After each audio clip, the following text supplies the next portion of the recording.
राधे राधे दोस्तों, आज हम आपको सुनाएंगे नाग पंचमी की कहानी। अगर आप हमारे चैनल पर नए हैं तो प्लीज़ हमारे चैनल को सब्सक्राइब करें, वीडियो को लाइक करें और शेयर करें। बहुत समय पहले की बात है। एक नगर में एक साहूकार और एक साहूकारनी रहते थे। वे नगर में बहुत ही बड़े व्यक्ति थे। उनके घर में किसी चीज़ की कोई कमी नहीं थी। अन्न धन के भंडार भरे हुए थे। उस साहूकार के 7 बेटे और 7 बहुएं थीं। वे सभी एक ही चूल्हे पर खाना बनाती थीं। साहूकार के घर में सभी मिलजुल कर रहते थे। धीरे धीरे समय बीत रहा था। सावन का महीना आया। साहूकार की बड़ी बहू बोली, अरे बारिश का दिन आ गया है, चलो पीली मिट्टी लाकर जो घर को लीप देते हैं और थोड़ा जमा करके रख देते हैं। अब सातों बहुएं अब जो डलिया और खुरपी लेकर मिट्टी खोदने के लिए निकल पड़ी। सातों बहुएं अपनी अपनी खुरपी से मिट्टी खोदकर भरने लगी। तभी मिट्टी खोदते खोदते बड़ी बहू के पास से एक छोटा सा सर्प निकला। जब छोटा सा सर्प निकला तो बड़ी बहू अपनी खुरपी से उसे मारने लगी। लेकिन छोटी बहू यह देखकर कहती है कि नहीं दीदी, इस सर्प को मत मारिए, यह तो बहुत छोटा सा सांप है, यह तो नादान है, बेजुबान जानवर है, इसको मारने से हमें क्या फ़ायदा, इसे छोड़ दीजिए, इसके प्राण लेने से हमें जो पाप लगेगा। फिर बड़ी बहू समझ गई और उस नाग के बच्चे को बड़ी बहू ने नहीं मारा और उसे छोड़ दिया। अब सातों बहुएं अपने अपने सिर पर मिट्टी लेकर जाने लगी। तब छोटी बहू नाग देवता को देखती है कि वह एक पेड़ के पास जाकर बैठ गया। छोटी बहू बड़े प्रेम से जाकर नागराज को कहती है कि भैया आप यहीं पर बैठिए, मैं आपके लिए दूध लेकर आती हूँ। फिर नागराज समझ गए और कहने लगे, बहन ठीक है, और नागराज वहीं बैठे रह गए। साहूकार की सातों बहुएं घर में मिट्टी लेकर चली गईं और अपने अपने घर के कामों में उलझ गईं। आपस में सब काम करने लगीं, खाने पीने की व्यवस्था करने लगीं, खाना बनाने लगीं। और छोटी बहू जो थी वह नागराज को बोलकर आई थी कि दूध लेकर आती हूँ, घर के कामों में लग गई और भूल गई। जब सवेरा हुआ तो जैसे ही भोजन बन गया तब छोटी बहू को याद आया, अरे मैंने कितना गलत कर दिया। हे भगवान, हम तो नाग देवता को आस देकर आए थे कि आपके लिए हम दूध लेकर आएंगे। हे भगवान, इतना ख्याल आते ही छोटी बहू झट से मटकी में से उसने दूध की कटोरी निकाली और उस दूध को पंखे से ठंडा कर दिया। ठंडा करके अपनी उंगली डालकर देखती है कि अरे दूध तो ठंडा हो गया। फिर वह उसी पेड़ के पास जाती है। उस पेड़ के पास जाकर छोटी बहू देखती है कि अरे नाग देवता तो उसी जगह पर बैठे हुए हैं। और छोटी बहू जाकर कहती है, भैया मुझे क्षमा कर दो, मुझसे बहुत बड़ी भूल हो गई, मुझे आने में देर हो गई। तब नागराज बोले कि अब तो तुम भैया बोली हो इसलिए मैं तुम्हें क्षमा कर रहा हूँ, नहीं तो सबसे पहले मैं तुम्हें डस लेता कि तुमने मुझे धोखा दिया, बेजुबान को झूठ बोला। फिर छोटी बहू बोली, नहीं भैया, मैं घर के कामों में उलझ गई थी और इसलिए मुझे देर हो गई। लीजिए भैया दूध पी लीजिए, आपके लिए मैं दूध लेकर आई हूँ। नागराज को साहूकार की छोटी बहू ने बड़े प्रेम से अपने हाथों से दूध पिलाया और नागराज ने दूध पी लिया। दूध पीकर नागराज आप मस्त हो गए और फिर नागराज कहने लगे कि बहन कोई वर मांग लो मुझसे। तब जो साहूकार की छोटी बहू कहने लगी कि हम तुम्हें वर देने के लिए तैयार हैं। नागराज ने कहा, जो भी मांगोगी दिल खोल कर मांगो। नागराज की बात सुनकर जो छोटी बहू सोचने लगी कि मुझे क्या मांगना है, मेरे तो कोई भाई ही नहीं है, घर में तो अन्न धन किसी भी प्रकार की कोई कमी नहीं है, बस मुझे एक भाई की कमी है। साहूकार की छोटी बहू कहने लगी, हे नाग देवता, हे भैया, मैं एक ही हूँ, मेरा कोई भाई बहन नहीं है, मेरा कोई मायका नहीं है, इसलिए आप मुझे बहन कह दीजिए, इससे ज़्यादा मेरे लिए और क्या वरदान होगा। भैया, यह बहन आपको जब भी पुकारे तब आप सहायता कर दीजिएगा और आप आ जाए ना, इससे ज़्यादा मुझे कुछ नहीं चाहिए। इतना सुनते ही नागराज खुश हो जाते हैं और वह तथास्तु कह करके नागलोक की ओर चले जाते हैं। अब जो छोटी बहू थी वह दूध पिलाकर जब वापस अपने घर चली आई तो सावन के महीने में साहूकार की 6 जो बड़ी बहुएं थीं वे 6 की 6 सावन में मायके जा रही थीं, क्योंकि सावन में तीज का भी त्योहार आता है, रक्षाबंधन भी आता है, इसलिए 6 बड़ी बहुएं मायके जाने की तैयारी करने लगी। छोटी बहू का तो कोई मायका नहीं था। छोटी बहू कुछ नहीं बोल रही थी, चुपचाप अपने कामों में व्यस्त थी। सभी 6 की 6 बहुएं कहती हैं छोटी बहू की जेठानियाँ कि तुम कहाँ जाओगी छोटी, तुम्हारा तो कोई मायका ही नहीं है, तुम्हारा तो कोई भाई भी नहीं है और कोई भाभी भी नहीं है, तुम्हारे लिए कौन क्या लेकर आएगा, तुम अपने मायके कैसे जाओगी, तुम्हारा तो भला कोई मायका है ही नहीं। बड़ी बहू की यह बातें सुनकर साहूकार की छोटी बहू ने अपने नाग देवता भाई को याद किया कि हे नागराज भैया, आप कहाँ हैं, मुझे आपकी ज़रूरत है। भैया, मेरी सारी जेठानियाँ मायके जा रही हैं और मैं चुपचाप आंखों में आंसू गिरा रही हूँ।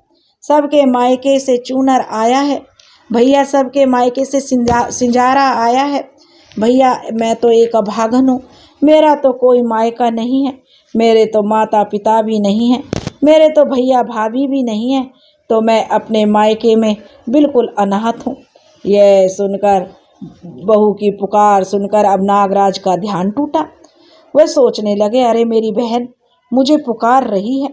नागराज ने तनिक भी देर नहीं की और नागलोक से पृथ्वी पर आ गए और नागलोक से पृथ्वी पर आकर उन्होंने एक मनुष्य का रूप धारण करके बाजार से सुंदर सुंदर वस्त्र, हीरे जवाहरात, रुपए पैसे लेकर साहूकार के घर चले गए और साहूकार के दरवाजे पर जाकर कहते हैं, क्या छोटी बहू का घर यही है?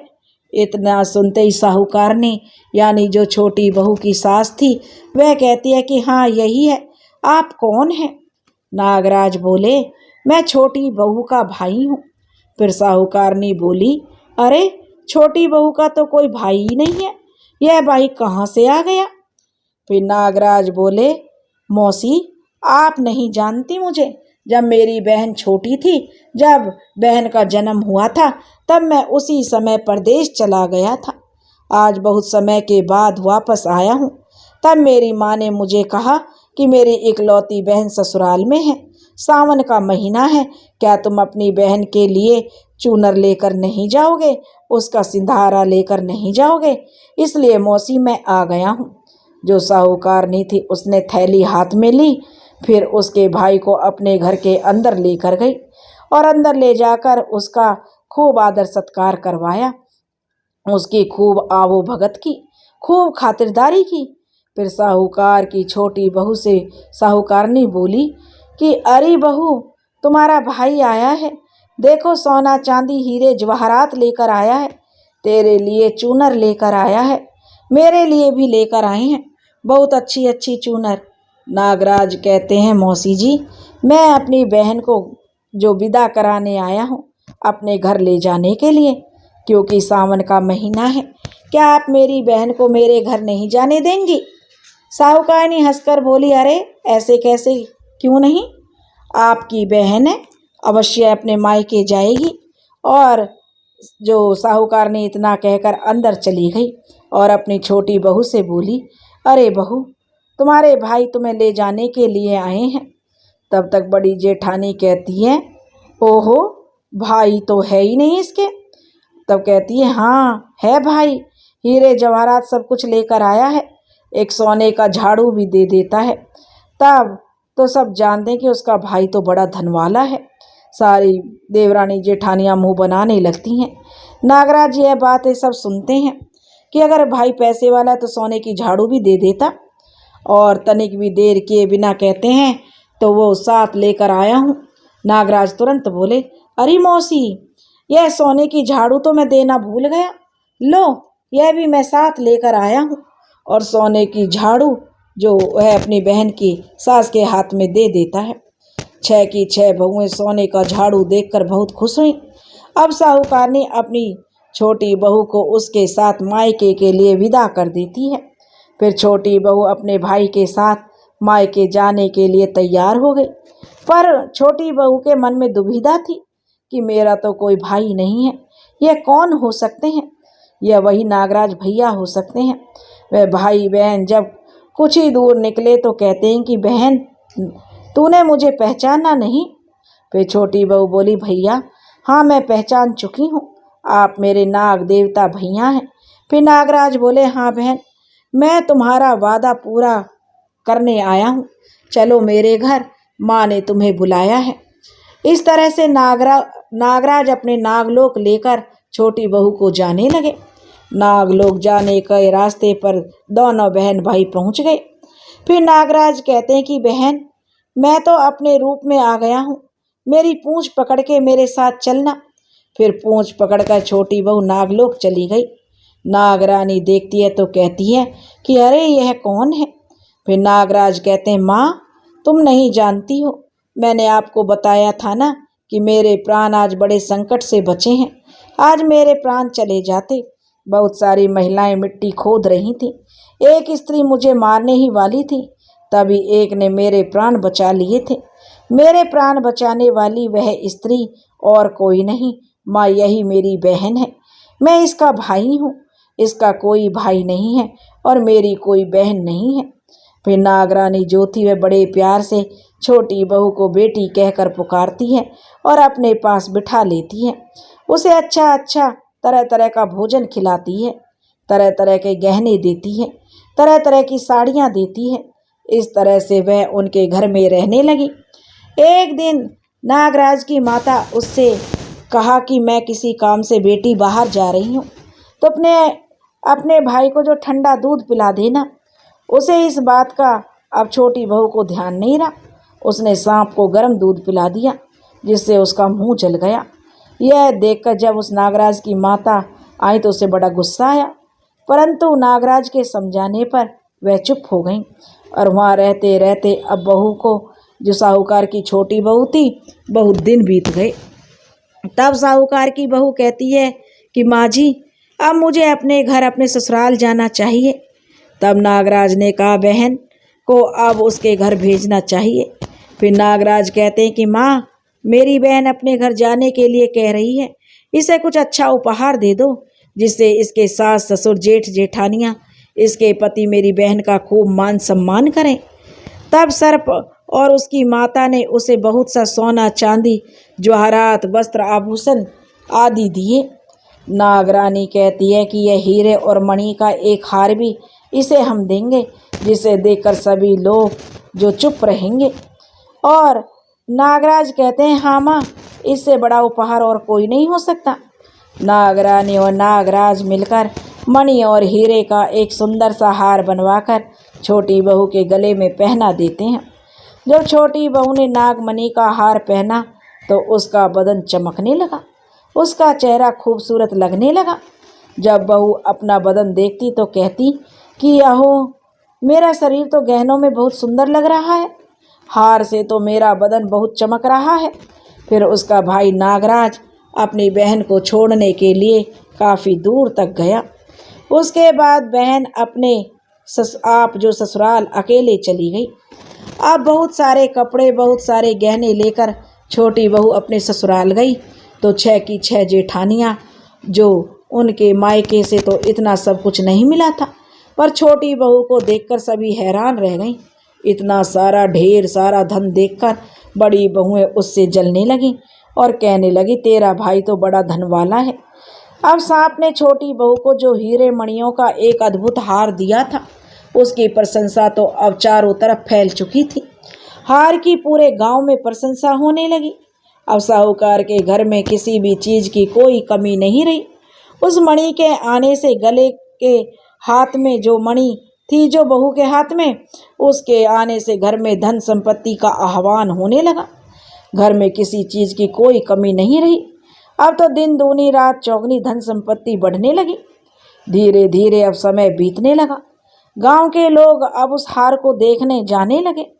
अब छोटी बहू को खूब मान सम्मान मिलने लगा। अब तो सभी नाग पंचमी को मानने लगे थे, नाग देवता को दूध पिलाने लगे। छोटी बहू और सभी गांव वाले भी नाग पंचमी का व्रत करने लगे। जो छोटी बहू थी हर नाग पंचमी के दिन अपने भाई को दूध पिलाने लगी। धीरे धीरे समय बीता।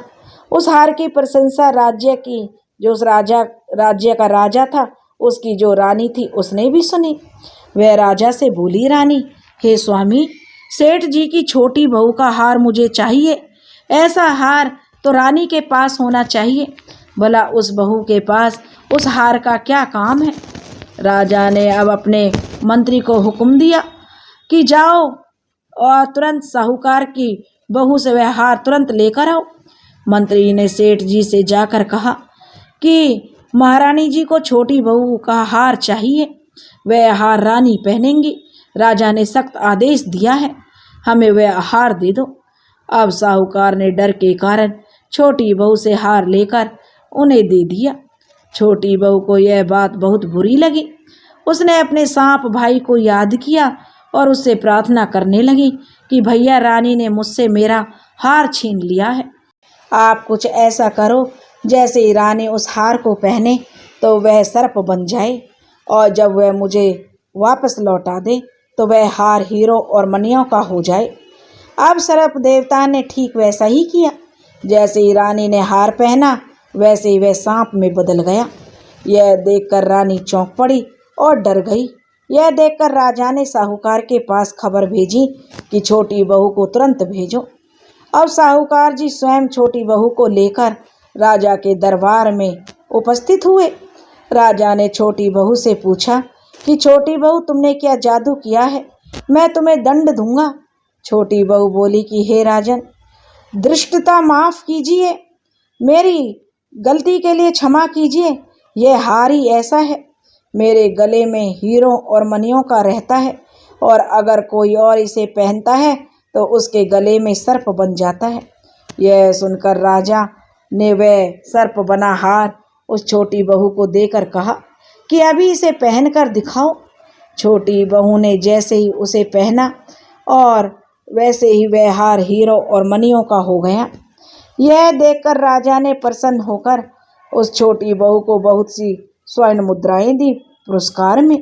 छोटी बहू अपने हार सहित अपने घर वापस लौट आई। उसके धन को देखकर बड़ी बहू ने ईर्ष्या के कारण उसके पति को सिखाया कि छोटी बहू के पास इतना धन कहाँ से आया है। यह सुनकर उसके पति ने अपनी पत्नी को बुलाया और कहा कि तुम ठीक ठीक बताओ, यह धन तुम्हारे पास कहाँ से आया। फिर छोटी बहू बोली, यह धन और हार मेरे नाग देवता भैया ने मुझे दिया है। नागलोक मेरा मायका है, नागराज मेरे भैया हैं। फिर छोटी बहू विनती करके कहती है कि हे नागराज, हे नाग देवता, हे मेरे भैया, आप कहाँ सोए हैं। आपकी बहन पर बड़ी विपत्ति आई है, अपनी बहन का कल्याण कीजिए, बहन पर कलंक लग रहा है। भैया, आप जल्दी से प्रकट हो जाइए। नागराज अपने रूप में गरजते हुए वहाँ तुरंत प्रकट हो गए। जब नागराज वहाँ प्रकट हुए तो सभी आश्चर्य में पड़ गए। उसी समय सर्प ने प्रकट होकर कहा, यदि मेरी धर्म बहन के आचरण पर किसी ने संदेह प्रकट किया तो मैं उसे खा जाऊंगा, उसे डस लूँगा। फिर वे सभी कहते हैं कि हे नाग देवता, हमें क्षमा कर दीजिए, हमसे गलती हो गई।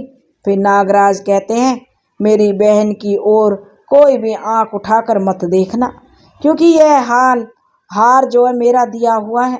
इस हार पर किसी का भी कोई अधिकार नहीं है, सिर्फ मेरी बहन का अधिकार है, और मैं नागलोक का नागराज हूँ और यह मेरी बहन है। यह सुनकर छोटी बहू का पति बहुत खुश हुआ और उनका खूब आदर सत्कार किया।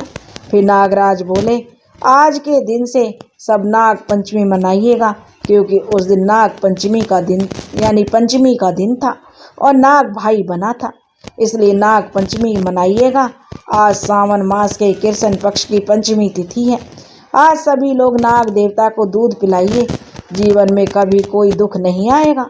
नाग पंचमी पर मीठा भोजन कीजिएगा, भोले शंकर का पूजन कीजिएगा। शंकर भगवान के शिवलिंग पर जो भी इस दिन बेलपत्र, दूध और मिश्री या गुड़ चढ़ाएगा उसे जन्मों जन्मांतर तक कभी भी कोई दुख नहीं आएगा। नागराज को जो भी गाय का दूध पिलाएंगे कभी उसे कोई दुख नहीं आएगा। मायके और ससुराल दोनों भरे रहेंगे। नागराज सभी को आशीर्वाद दिए और उस दिन भी सावन मास का महीना कृष्ण पक्ष की पंचमी तिथि थी। उस दिन से सब लोग नाग पंचमी का व्रत रखने लगे। उसी दिन से नाग देवता का पूजन करने लगे। नागराज को दूध पिलाने लगे। जो साहूकार की छोटी बहू थी वह नागराज को दूध पिलाने लगी, नाग पंचमी का व्रत करने लगी। साथ में और बहुएं भी नागराज को दूध पिलाने लगी, व्रत करने लगी। कहते हैं उसी दिन से नाग पंचमी का त्यौहार मनाया जाता है और स्त्रियां सांप को भाई मानकर उनकी पूजा करती हैं। धीरे धीरे समय बीत गया। छोटी बहू को जो भाई मिल गया उसको भौजाई, माता पिता सब मिल गए। भगवान ने उसे संतान दे दी। उसके बाद सभी परिवार वालों ने खुशी से अपना जीवन बिताया। हे भोलेनाथ, हे नाग देवता, जैसे आपने छोटी बहू को अमर पीहर दिया, भाई दिया, ऐसे ही सब पर अपनी कृपा करना, सबका पीहर बनाए रखना, सबको अमर पीहर देना। जो यह कहानी कह रहे हैं और जो यह कथा सुन रहे हैं सबके अंधन के भंडार भरना, किसी का भी पीहर किसी बहन से ना छूटे। बोलिए नाग देवता की जय, बोलिए शिव शंकर भोलेनाथ की जय। दोस्तों, अगर आपको यह कहानी पसंद आई हो तो प्लीज़ हमारे चैनल को सब्सक्राइब करें, वीडियो को लाइक करें और शेयर करें। राधे राधे।